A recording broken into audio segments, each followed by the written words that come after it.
santé su fekkee sori na di nga am yaram wér sa doom tamit day am yaram wér mënu nga noppaloo si loolu. Elle aura attendu d'avoir porté 10 enfants sur le dos et 7 autres en terre de Tambacounda pour enfin, à 38 ans, se tourner vers la planification familiale. Mieux vaut tard que jamais.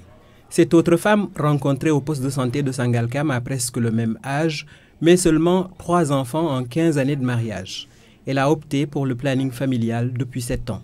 Man bala ma doon def planification dama amone ay problème ndax déjà sama santé momako wa mayu won dama sama dom yi ni ñu teklo ni dama sonnon man sama problème santé ak samay dom te mënu ma leen won topato ni mu waré ndax déjà deuxième bi ak troisième bi dañoo teklo mënu ma liggéey tamit en plus de ça mënu ma liggéey samay dom tamit wa wonuma ma tamit wa wonuma. Dans un environnement social marqué par la toute-puissance de l'homme dans les prises de décision, Madame est accompagnée et encouragée par son époux. Manako nak deuxième kon ko dund mi dafa metti bon te mom timit wérul bon manako won légui fokk nga def plan dama ko yag di déglu nak dama ko yag dégg ci nit ñi dama ko yag déglu ci nit ñi ñi wax ñi di wax baax na ñi di wax baaxul bon man timit sama xel quoi jox ma na ko wax mu dem def plan parce que timit gis na ci bam ko defé reccu mako nak parce que franchement De plus en plus de femmes, mais également d'hommes, mesurent les avantages sanitaires, sociaux et économiques de l'APF, même s'il reste du chemin à faire. Elles sont nombreuses à témoigner de leur expérience à visage découvert. Depuis 2006 j'ai commencé def gisuma ci ben jafé-jafé sama taw ak sama deuxième dom rawon magé na ñent ki at. Bo planigul do mëna topto sa dom parce que mën nga ci jëlé ëmb sa dom xiban.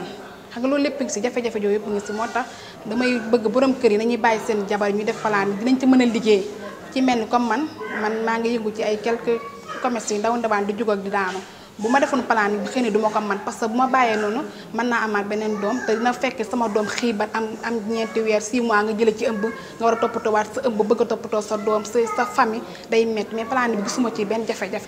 Ah njariñ yi nekk si plan da nga si am sa wér gu yaram.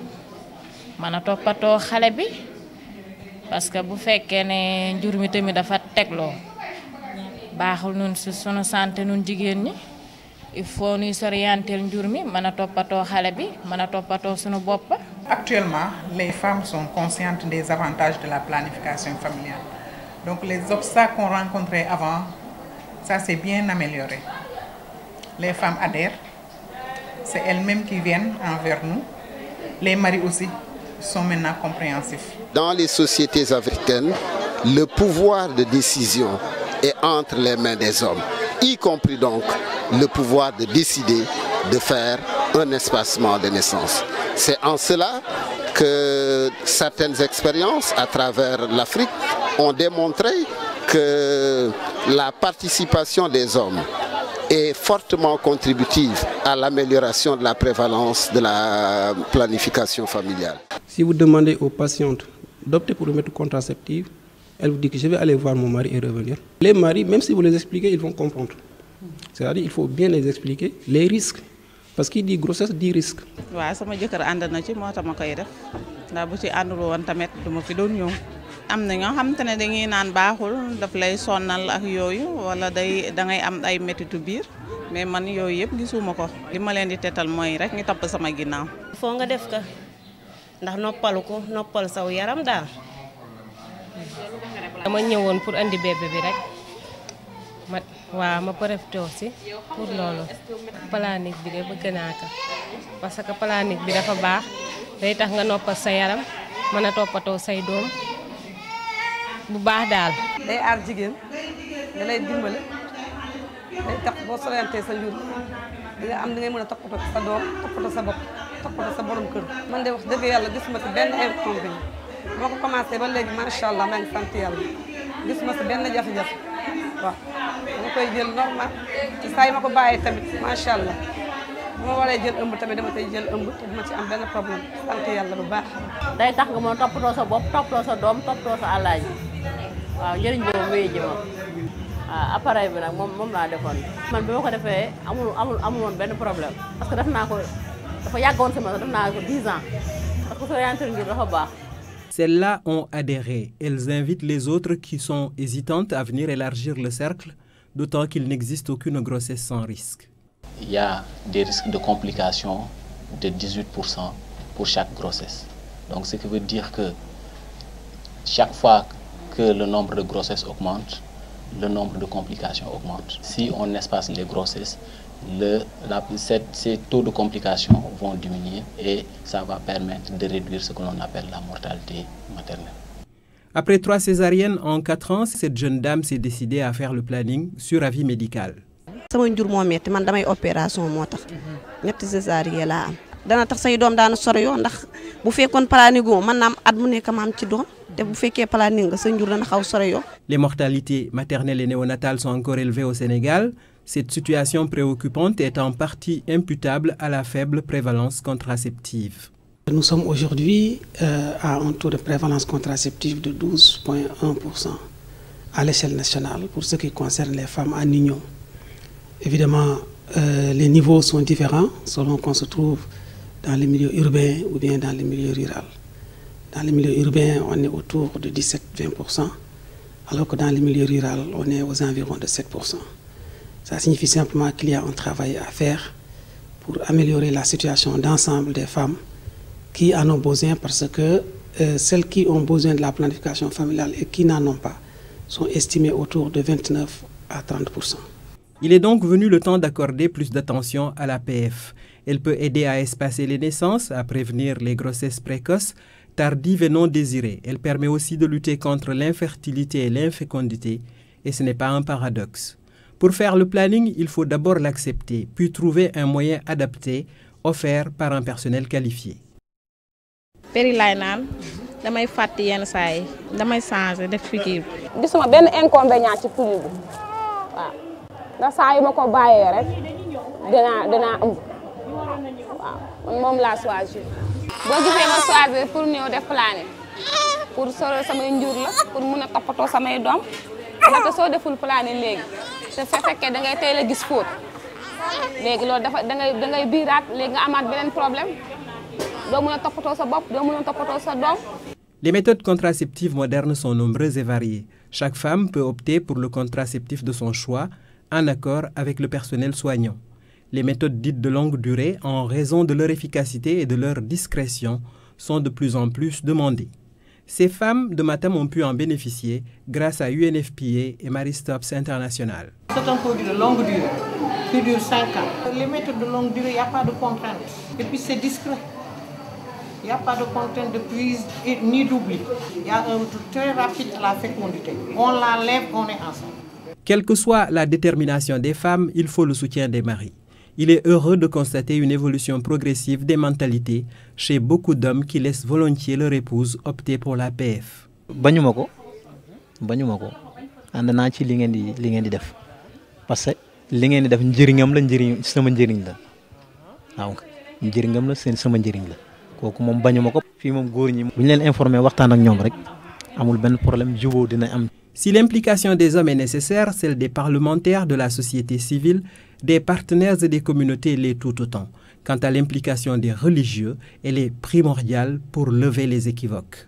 L'islam dafay ñaax nit ñi ci diggante tofo yi mu bañ a nekk diggante bu gàtt mais mu nekk diggante boo xamante ni wér xaj na ci ndey wér xaj na ci doom loolu lu l'islam recommandé la. Planification familiale daal l'islam lu mu nangu la ndaxte dafa fekk ni njaboot moom mooy ci slide lu njëkk ci biir penc mi. Heureusement que maintenant on a mis à la disposition des populations musulmanes ce que l'on appelle l'argumentaire religieux, qui est un document tiré du Coran, de la Sunna. Et maintenant, je pense que ceux qui éprouvaient ces sentiments de crainte n'ont plus à le faire et ils ont maintenant de quoi apaiser ces craintes. C'est un document qui est tiré du Coran, de la Sunna et des consensus de certains compagnons du prophète. C'est-à-dire, ça démontre la légalité de la planification familiale aux yeux de l'islam.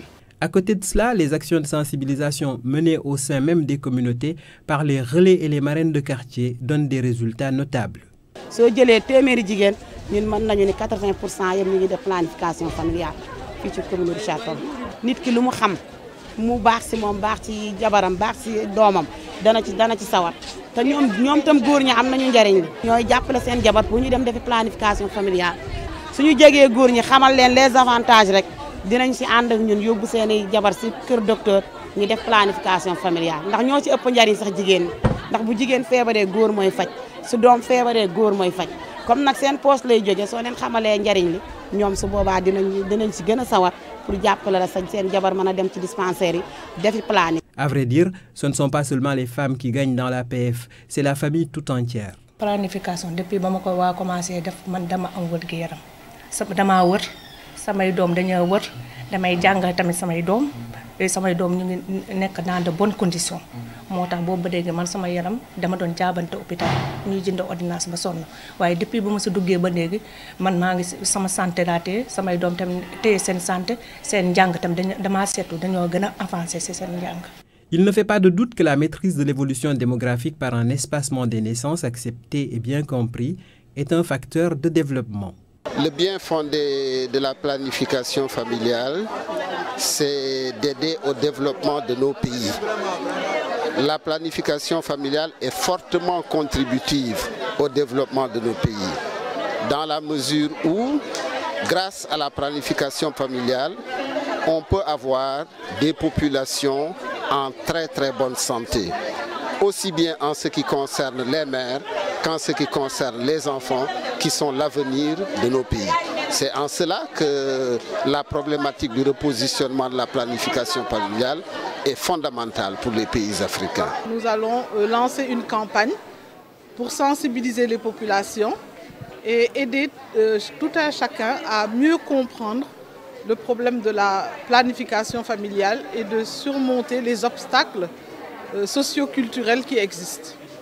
Elle a donné des directives pour qu'on assure la sécurisation des produits contraceptifs. Il s'agira de faire en sorte que dans l'ensemble des points de prestation au niveau du Sénégal, on puisse trouver toute la gamme de produits contraceptifs. Toutes les sociétés humaines aspirent au développement et au mieux-être. La planification familiale peut valablement y contribuer. Ce n'est pas un diktat de l'Occident. Le développement n'est pas un produit de l'Occident. Le développement est un projet humain. Si le planning familial peut être un facteur qui encourage le développement, il ne faut pas croire que cela nous est dicté par l'Occident. Non, je crois que faire de sorte que les ressources nationales puissent être en harmonie avec la démographie de notre pays, tout cela passe par une planification. Franchir les obstacles et vaincre les réticences exige un sursaut collectif. Certes, 2015 n'est plus très loin, mais l'espoir d'atteindre les objectifs est permis avec le plan d'action adopté par le Sénégal. La mise en œuvre du plan d'action nous permettra de sauver des millions de vies, que ce soit des femmes, des enfants et tous les membres de la famille qui auront un bénéfice par rapport à cette planification familiale. Inch'Allah, nous arriverons à atteindre nos objectifs.